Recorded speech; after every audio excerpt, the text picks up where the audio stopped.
నమస్కారం సార్. నమస్తే. సార్ రామోజీరావు గారు మరి మార్నింగ్ చనిపోవడం జరిగింది సార్. మరి నేపథ్యంలో ఆయన జర్నీ గురించి ఏం చెప్తారు, అలాగే ఆయన ఎలా చనిపోయారు సార్? ముందుగా ఆయన చనిపోయింది చూసినప్పుడు ఆయనకి బేసిక్గా ఏజ్ అయింది 88 ఇయర్స్, 87 కంప్లీట్ అయిపోయి 88 రన్నింగ్ ఆయనకి. సో ఆయనకి గత కొంతకాలంగా హెల్త్ బాగాలేదు. మొన్న హార్ట్ ప్రాబ్లం వచ్చింది. 5వ తేదీ స్టార్ హాస్పిటల్లో జాయిన్ చేశారని చెప్తున్నారు. సో నిన్న కొద్దిగా సీరియస్ అయ్యి వెంటిలేటర్ మీదకి నైట్ వెళ్ళారు. నైటే వార్తలు వచ్చాయి, వెంటిలేటర్ మీదకి వెళ్ళారు. అంటే ఆల్మోస్ట్ చనిపోయారు. డిక్లరేషన్ మార్నింగ్ చేస్తారేమో అన్నట్టుగా నైటే నాకు మెసేజ్లు వచ్చాయి. సో దానికి తగినట్టుగానే మార్నింగ్ 4:50కి చనిపోయినట్టుగా డిక్లేర్ చేశారు. సో బేసిక్గా ఆయనకి ఏజ్ రిలేటెడ్ ఇష్యూస్ అని చెప్పాలి. ఇమ్మీడియట్ కాజ్ అయితే హార్ట్ ప్రాబ్లం.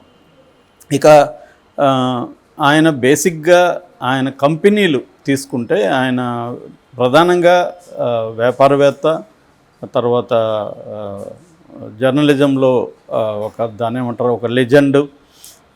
ఆయన ఎడిటర్గా కూడా, ఈనాడుకి ఎడిటర్గా కూడా 46 సంవత్సరాలు పనిచేశాడు. అట్లాగే కళారంగము, సినిమా రంగము, సాహిత్య రంగము, సైన్సు, తర్వాత టూరిజము, హోటల్సు, చిట్ ఫండ్సు, ఇంకా చాలా రకాల వ్యాపారాలు, అడ్వర్టైజింగు, పచ్చళ్ళు, అంటే ఫుడ్ అనుకోవచ్చు. సో వీటన్నిటికీ తలదన్నేటిగా రామోజీ ఫిల్మ్ సిటీ. సో ఇలాగా ఆయన కంపెనీలు ఒకసారి చూసుకుంటే మనం Margadarsi, Eenadu, ETV, news time, Usha Kiran movies, Mayuri distributors, Priya పచ్చళ్ళు, image advertising, Dolphin hotels, Kalanjali, బ్రిసా, కలోరమా printers, Vasundhara publications, Dolphin hotels, Film City. ఇలా అంటే దాదాపు ఒక 30-40 కంపెనీస్ ఆయన ఉన్నాయి. అందులో సక్సెస్ఫుల్గా రన్ అయినవి ఒకటి మార్గదర్శి, తర్వాత డాల్ఫిన్ హోటల్సు, ప్రియా పచ్చళ్ళు, ఈనాడు అండ్ ఈటీవీ, ఈ గ్రూప్ అనమాట. దాని తర్వాత సినిమా రంగంలో కూడా ఆయన ఉషా కిరణ్ మూవీస్ పేరుతో వచ్చారు.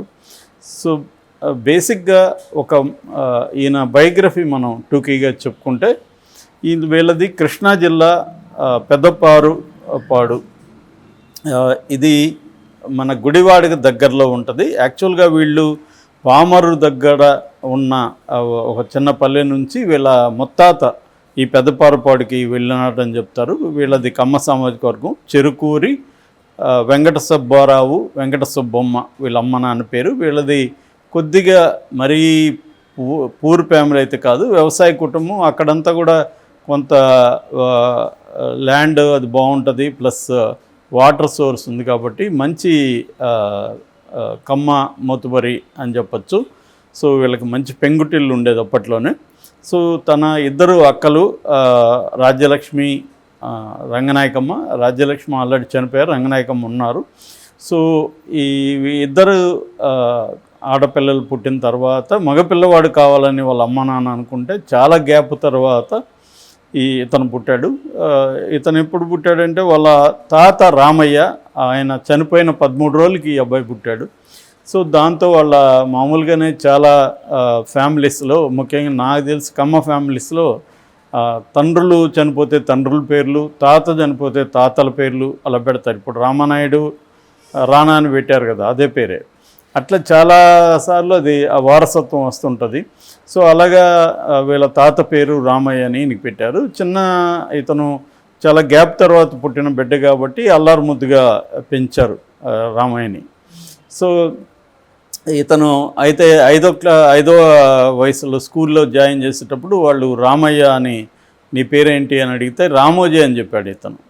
మరి ఇతను ఎందుకు రామోజీ అని చెప్పాడు అనేదానికి కరెక్ట్గా కారణం ఎవరు చెప్పలేదు. కానీ మేబీ వీళ్ళది శ్రీ వైష్ణవ సంప్రదాయంలో భక్తి ఫ్యామిలీ అనమాట. ముఖ్యంగా వీళ్ళ అమ్మ బాగా ఒక బ్రాహ్మిన్ కల్చర్లా ఉండేది ఇంట్లో. శుచి పాటించడం, శుభ్రత పాటించడం అవన్నీ ఈయనకు కూడా వచ్చాయని చెప్తారు అమ్మ నుంచి. సో మేబీ ఈ రామోజీ అనేది యాక్చువల్గా మరాఠీ పేరు. మనకి నానాజీ, రామోజీ, సుంకోజీ, శివాజీ ఇవన్నీ కూడా మరాఠీ కల్చర్ నుంచి వచ్చింది. మనకి మరాఠీ కల్చర్ నుంచి కూడా చాలా పేర్లు, మనకి శివాజీ అనే పేరు వెరీ కామన్ కదా ఇక్కడ. సో అలాగా వీళ్ళ మరి ఈయన ఎక్కడైనా చూసాడా రామోజీ అనే పేరు ఈయనకి ఎట్లా తెలుసు? ఎందుకంటే 5 ఏళ్ల వయసులో నేను రామోజీ నా పేరు, నాకు రామయ్య అంటే నచ్చలేదని చెప్పడం అనేది కొద్దిగా ఆడ్గా అనిపిస్తుంది. ఆయనకి ఏదో మొత్తానికి తన రామయ్య అంటే ముసలోడు అన్న ఫీలింగ్ ఏదో ఉంది. సో అందువల్ల రామోజీ అని పెట్టుకున్నాడని చెప్తారు. అక్కడ నుంచి ఈయన పేరు రామోజీగానే నమోదైంది అనమాట. సో రామోజీ రావు తర్వాత యాడ్ అయింది. ఫస్ట్లో రామోజీగా ఉండేది. సో అక్కడ ఈయన చిన్నప్పుడు స్కూలింగ్ జరిగింది. దాని తర్వాత హై స్కూలు అప్పట్లో ఇంకా ప్రైవేట్ లేదు కాబట్టి మున్సిపల్ స్కూల్లోనే గుడివాళ్ళ చదువుకున్నాడు. దాని తర్వాత అక్కడ ఇంటర్మీడియట్, దాని తర్వాత అక్కడ డిగ్రీ కూడా బీఎస్సీ చదివాడు. దాని తర్వాత అది గుడివాళ్ళ ఏఎన్ఆర్ కాలేజ్గా మార్పు చెందిందని చెప్తారు. సో దాంతో చిన్నప్పటి నుంచి కూడా ఇతనికి ఏంటంటే ఇంట్లో అమ్మతో ఎక్కువ చనువు ఉండేది. అమ్మతో తిరగడం, వంటల్లో సహాయం చేయడం, అక్కలతో కూడా బాగా అల్లారు ముద్దుగా చూసుకునేవాళ్ళు, ముఖ్యంగా ఇలా చిన్నక్క రంగాయకి. సో ఇలాగా ఇంట్లో అమ్మతో హెల్ప్ చేయడం, తర్వాత వ్యవసాయ పనుల్లో కూడా హెల్ప్ చేయడం ఉండేది. రెండోది ఏంటంటే తనకు బొమ్మలు వేసే అలవాటు ఉండేది, డ్రాయింగ్స్ అవి ఇష్టం ఉండేది అన్నమాట. సో అలాగా డిగ్రీ అయిపోయినాక బిలాయిలో ఒక జాబ్ కోసం అక్కడికి వెళ్ళాడు ట్రైన్లో. వెళ్తే ఆ జాబు ఇంటర్వ్యూలో ఈయన పాస్ కాలేదు, ఫెయిల్ అయ్యాడు. దాంతో కొద్దిగా బాధపడుతూ తిరుగుముఖం పడుతున్నప్పుడు అప్పుడు ఈయన అనుకున్నాడని చెప్తారు. ఏమంటే నేను సొంతంగా కంపెనీ పెట్టి నేను చాలామందికి ఉద్యోగాలు ఇవ్వాలి అనేది అప్పుడు ఆ ట్రైన్లో వస్తున్నప్పుడు ఈయన అనుకున్నాడు అనేది చెప్తారు. ఆ తర్వాత ఈయన తహసీల రామచంద్రరావు అని వీళ్ళ బంధువు ఒక ఆయన ఉన్నాడు. ఆయన యాడ్ ఏజెన్సీ ఢిల్లీలో తెలుసుంటే ఆయన ద్వారా ఈయన యాడ్ ఏజెన్సీలో జాయిన్ అయ్యాడు జాబ్లో. 1960 ప్రాంతంలో ఈయన అక్కడ జాయిన్ అయ్యాడు. జాయిన్ అయిన తర్వాత ఈయనకి 1961లో ఆగస్ట్ 19th పెనుమలూరు అని వాళ్ళ దగ్గర ఏరియాలోనే రమణమ్మ అనే ఒక ఆమెతో పెళ్లి జరిగింది. ఈ రమణమ్మ కూడా తన పేరుని రమాదేవిగా మార్చుకునింది. ఆమె కూడా చిన్న వయసులోనే తన పేరును మార్చుకుందని చెప్తారు. ఇది ఒక రకమైన కోయిన్సిడెన్స్ ఇద్దరికి. రామయ్య రమణమ్మ, రామోజీ రమాదేవిగా ఇద్దరు కూడా పేర్లు మార్చుకున్నారు. ఓకే. 61లో పెళ్ళయింది. ఈయన యాడ్ ఏజెన్సీలో కూడా డ్రాయింగ్ ఇదిగా చేరారు, బొమ్మలు వేయడానికి. అయితే ఈయనకి ఏంటంటే ముందు నేను ఇందాక చెప్పిన బిలాయి నుంచి వస్తున్నప్పుడు ఏదైతే కంపెనీ పెట్టాలని ఒక మైండ్లోకి వెళ్ళిందో ఐడియా, అప్పుడు ఈయన యాడ్ ఏజెన్సీలో కూడా ఈ బిజినెస్కి సంబంధించినవన్నీ అబ్జర్వ్ చేసేవాడు, తెలుసుకునేవాడు.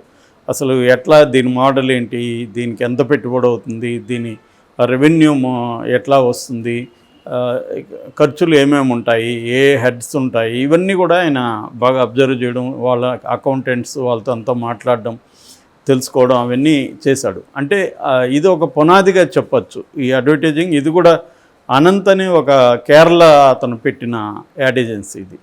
సో దీని నుంచి చాలా నేర్చుకున్నాడు అనేది చెబుతారనమాట. ఆ తర్వాత ఈయన 1962లో హైదరాబాద్కి వచ్చాడు. హైదరాబాద్కి వచ్చి 62 అక్టోబర్లో అబిడ్స్లో ఒక చిన్న రూమ్లో మార్గదర్శి చిట్ ఫండ్స్ అనేది స్టార్ట్ చేశాడు. సో ఇది స్టార్ట్ చేసినప్పుడు కూడా చాలామంది ఏమనేవాళ్ళు అంటే ఇది ఆడవాళ్ళ వ్యాపారం, దీనికి కంపెనీ పెట్టడం ఏంటి అని ఎగతాళి చేసినా కూడా ఈయన వినకుండా పెట్టి ఒక ఇద్దరితో ఏమో స్టార్ట్ చేసి మెల్లమెల్లగా దాన్ని డెవలప్ చేసుకుంటూ వచ్చాడు. తర్వాత 65లో కిరణ్ యాడ్స్ పెట్టాడు. ఈయన అడ్వర్టైజింగ్ దీంట్లో పనిచేస్తాడు కాబట్టి కిరణ్ యాడ్స్ అని, తన కొడుకు అప్పటికే కిరణ్ అని ఒక అబ్బాయి పుట్టాడు, ఆ అబ్బాయి పేరుతో కిరణ్ యాడ్స్ చేశాడు. తర్వాత 67లో నుంచి 69 వరకు వసుంధర ఫెర్టిలైజర్స్ అని ఒక ఫెర్టిలైజింగ్ సంస్థ నడిపాడు. బట్ దాంట్లో నష్టాలు వచ్చాయి. అది పార్ట్నర్షిప్తో చేసింది. ఆ పార్ట్నర్స్కి డబ్బులు ఇచ్చేసి నష్టాలను కూడా తను భరించాడని చెబుతారు. ఆ తర్వాత 69లో ఫస్ట్ ఈయన పెట్టిన పత్రిక పేరు అన్నదాత. అన్నదాత వ్యవసాయానికి సంబంధించి, ఈయన వ్యవసాయ ఫ్యామిలీ నుంచి వచ్చాడు కాబట్టి ముందు నుంచి కూడా వ్యవసాయానికి ఏమన్నా మనం హెల్ప్ చేయాలి అనే ఒక కోరిక కూడా ఉండేది. మామూలుగానే మన కమ్మ సామాజిక వర్గంలో చూస్తే నేను ఆల్రెడీ ఒక వీడియోలో చెప్పాను, కమ్మ సామాజిక వర్గం ఫస్ట్ వ్యవసాయం నుంచి వ్యవసాయ ఆధారిత పరిశ్రమలకి ఎంటర్ అయింది ఆంధ్రప్రదేశ్లో. ఫస్ట్ కమ్మ సామాజిక వర్గం అంటే అగ్రో బేస్డ్ ఇండస్ట్రీస్, అంటే షుగర్ ఫ్యాక్టరీస్ కావచ్చు, ఎరువులు కావచ్చు, అలాగా ఈయనకు కూడా సహజంగా అలాంటివి వచ్చినట్టుగా మనకు కనబడుతుంది. ఈయన అన్నదాతను పెట్టాడు. దాని తర్వాత 1970sలో ఇమేజెస్ అవుట్డోర్ యాడ్ ఏజెన్సీ అని ఒక ఇది పెట్టాడు. దాన్ని ఆమె చూసుకునేది. దాని తర్వాత 1971లో ఇమేజెస్ యాడ్ ఏజెన్సీ ద్వారా ఈయనకి పరిచయాలు వచ్చి వైజాగ్లో వచ్చినప్పుడు అక్కడ అప్పటికి అది డెవలపింగ్ సిటీ, పోర్ట్ సిటీ కాబట్టి ఈయనకి అక్కడ ఇంట్రెస్ట్ కలిగింది. అక్కడ హోటల్స్ మంచివి లేవు అని చెప్పి 1971లో డాల్ఫిన్ హోటల్ పెట్టాడు. దాని తర్వాత అక్కడ ఈయనకి అప్పటికే పత్రికలు చదివే అలవాటు ఈయనకు ఉంది. ఆ హోటల్లో కూడా పత్రికలు అవన్నీ తెప్పించేసేవాడు. అప్పటి వరకు ఏంటంటే ఆంధ్రప్రభ, ఆంధ్రపత్రిక, ఆంధ్రజ్యోతి ఇలాంటి పత్రికలు ఎక్కువగా ఆంధ్ర పేరుతో ఉండేవి. సో ఈయన దీన్ని డిఫరెంట్గా మనం కూడా ఒక పత్రిక పెడదామని కోరికొచ్చింది. దాంతో ఈయన అన్నీ కూడా ఆంధ్ర ఉంది, మళ్ళీ మనం ఆంధ్ర ఎందుకు పెట్టేది, వేరేదేదైనా పెడదాం అనుకున్నప్పుడు హిందీలో ఆద్య అని ఒక పత్రిక అప్పుడు ఏదో ఉంటే దాన్ని ఇన్స్పిరేషన్తో ఈయన ఈనాడు అని పెట్టాడు. ఈనాడు అంటే ఈ రోజు అని వస్తుంది, ఈనాడు అంటే ఈ ప్రాంతం అని కూడా వస్తుంది. బట్ ఈయన ఈరోజు అనేది ఈయన తీసుకున్నాడు.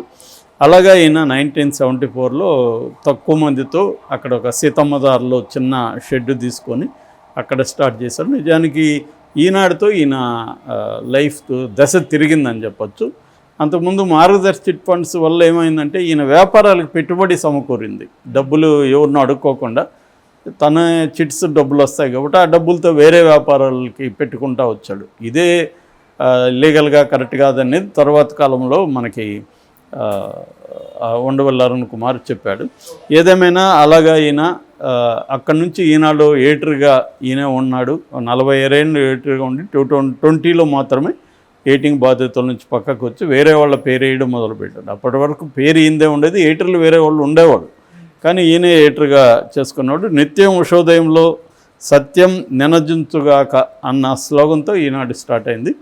ఇంకా ఈనాడు ఒక పెద్ద చరిత్ర. ఈయన మొత్తం రామోజీరావు చరిత్ర చెప్పుకుంటే మనకు గంట కూడా సరిపోదు, బట్ నేను టూకీగా చెప్తున్నాను.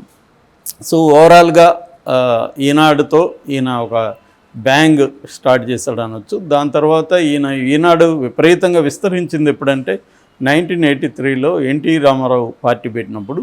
ఒక రకంగా ఈనాడు రామోజీ లేకపోతే రామారావు సక్సెస్ అయి ఉంటాడా అన్న డౌట్ కూడా చాలామందికి ఉంది. ఈ రేంజ్లో అయితే అయి ఉండకపోవచ్చు, ఆయనకి టైం బట్టి ఉండేది. సో రామోజీరావు కూడా ఆల్రెడీ కాంగ్రెస్ మీద కోపం ఉండడం, తన కమ్మ సామాజిక వర్గం నుంచి కూడా ఒక నాయకత్వంలోకి రావాలని కోరుకోవడం, అప్పటికంతా రెడ్లే ప్రధానంగా చీఫ్ మినిస్టర్లుగా అంతా ఉండేవాళ్ళు.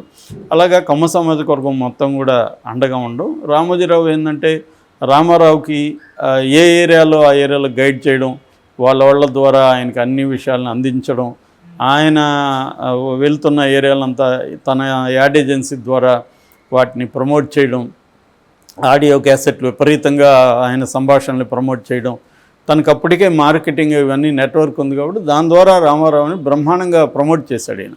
ఆ తర్వాత రామారావు అధికారంలోకి వచ్చినాక 30 లక్షలు బిల్లు పంపించాడని కూడా అంటారు.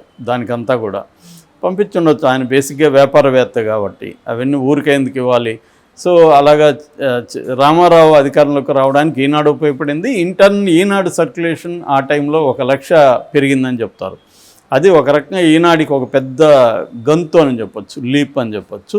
సో ఇంకా అక్కడి నుంచి ఆయన విస్తరించుకుంటూ వచ్చాడు. ఆ తర్వాత అదే రామారావుని పడగొట్టడానికి కూడా ఈయన విపరీతంగా రామారావుకి నెగిటివ్ క్యాంపెయిన్ కూడా చేశాడు చంద్రబాబు తరఫున. సో ఈయన ముందు నుంచి కూడా రామోజీరావు తెలుగు రాజకీయాలకు సంబంధించి దాని గాడ్ ఫాదర్ లాంటి వాడు, ఒక మాఫియా లీడర్ లాంటి వాడు. అంటే ఎవరిని సీఎం చేయాలన్నా ఎవరిని దించేయాలన్నా రామోజీరావు చేయగలడు అన్న స్థాయిలో ఆయనకు పేరు వచ్చింది. ఆ విషయంలో ఫస్ట్ ఈయన ఢీ కొట్టిన వ్యక్తి వైఎస్ రాజశేఖర రెడ్డి ఫస్ట్ రామోజీరావుని ఒక దెబ్బ కొట్టగలిగాడు. తన మార్గదర్శి మీద కేసు వేయించి ఆ తర్వాత జగన్ ట్రై చేశాడు, కానీ ఫైనల్గా జగన్ ఆ బ్యాటిల్లో ఓడిపోయాడు. రామోజీరావే పై సాధించాడు. బట్ ఆ విజయం చూడకముందు ఆయన చనిపోయాడు. సో ఏదేమైనా రామోజీరావు మీద అనేక ఆరోపణలు కూడా ఉన్నాయి. ముఖ్యంగా రామోజీ ఫిల్మ్ సిటీకి సంబంధించి ల్యాండ్ ఆక్యుపై చేసుకున్నాడని. 2000 ఎకరాల్లో రామోజీ ఫిల్మ్ సిటీ ఉంటే ఇంకొక 2000 ఎకరాలు దానికి అనుబంధంగా ఫార్మ్స్ కానీ తర్వాత డైరీ ఇది కానీ తోటలు ఇవన్నీ ఉన్నాయి. మేము కూడా నా ఫస్ట్ సినిమా డ్రీమ్స్ని అక్కడే షూట్ చేసాము. ఆ తర్వాత నేను రాఘవేంద్రరావు దగ్గర పనిచేసేటప్పుడు కూడా మొత్తం స్టోరీ సిట్టింగ్ అంతా అక్కడే ఉండేది. నేను చెప్పిన ఎక్స్టెన్షన్ 2000 ఎకరాల్లోనే మా ఆఫీసు అక్కడ ఉండేది. సో అట్లా ఏదేమైనా ఆయన మీద ఇటువంటి అనేక విమర్శలు ఉన్నాయి. మామూలుగానే ఇండియాలో ఆ, వ్యాపారవేత్తలు అనేవాళ్ళు వ్యవస్థల్ని మేనేజ్ చేయకుండా ఎవరు కూడా ఎస్టాబ్లిష్ అయ్యే అవకాశం లేదు. ఎందుకంటే మనది గ్రోయింగ్ ఎకనామీలో 1930s అమెరికాలో కూడా అదే ఉండేదని ఎకనామిస్టులు చెప్తారు. సో ఇక్కడ కూడా అంతే. సో మనకేందంటే వ్యవస్థల అన్నిటినీ ఉపయోగించుకొని తమ పరపతి ద్వారానో లేకపోతే లంచాలు ఇచ్చో ఉపయోగించుకొని తాము గ్రో అవ్వాలి. అదే పద్ధతిలో ఈయన కూడా అయ్యి ఉంటాడు, నో డౌట్. బట్ ఖచ్చితంగా ఈయన తెలుగు జాతి కావచ్చు, లేకపోతే తెలుగు సంస్కృతి కావచ్చు, కళారంగాలు, జర్నలిజం అన్నిట్లో రామోజీరావు ముద్ర లేకుండా ఏది లేదు. రామోజీరావును విస్మరించే పరిస్థితి ఎవరికి ఉండదు. ఈయన ఈ రామోజీ ఫిల్మ్ సిటీ వరల్డ్లోనే లార్జెస్ట్ ఫిల్మ్ సిటీ, తర్వాత గిన్నిస్ బుక్లోకి ఎక్కింది. సో ఆయన కొన్ని లక్షల మందికి ఇండైరెక్ట్గా డైరెక్ట్గా ఉద్యోగాలు కూడా ప్రొవైడ్ చేశాడు. అయితే ఆయన రామోజీ ఫిల్మ్ సిటీ పెట్టిన చుట్టుపక్కల పల్లెల్లో ఉన్న యూత్కి కూడా తన రామోజీ ఫిల్మ్ సిటీలో జాబ్స్ ఇచ్చాడు. దాదాపు 70,000 మంది అక్కడ పనిచేస్తుంటే మేము ఉన్నప్పుడు కూడా మేము అవన్నీ విచారించాం. ఎక్కడంటే ఆ ఊర్లలో వాళ్ళకందరికీ ఇచ్చాడు. ఆ ఊర్లోని కూడా డెవలప్ కూడా అయినాయి. వాళ్ళ ల్యాండ్స్ వాల్యూలు పెరిగినాయి. వాళ్ళకు కూడా ఫైనాన్షియల్గా కూడా డెవలప్ అయింది ఈయన రామోజీ ఫిల్మ్ సిటీ వల్ల. ఏదేమైనా వివాదాస్పద వ్యక్తిగా కూడా ఆయన రికార్డు సృష్టించాడు. ఒకప్పుడు ఈనాడు కోసం వెయిట్ చేసేవాళ్ళు తెల్లారితో, అలాంటిది ఈనాడు ఫ్రీగా ఇవ్వాల్సిన పరిస్థితి ఏర్పడింది చివరికి వచ్చేసరికని కూడా ఈయన మీద విమర్శలు ఉన్నాయి. ఏదేమైనా తెలుగు వారి రాజకీయ జీవితాన్ని కానీ, కల్చరల్ కానీ, కళారంగాలను కానీ తనదైన ముద్రతో ఇన్ఫ్లుయెన్స్ చేసిన వ్యక్తి చెరుకూరి రామోజీరావు.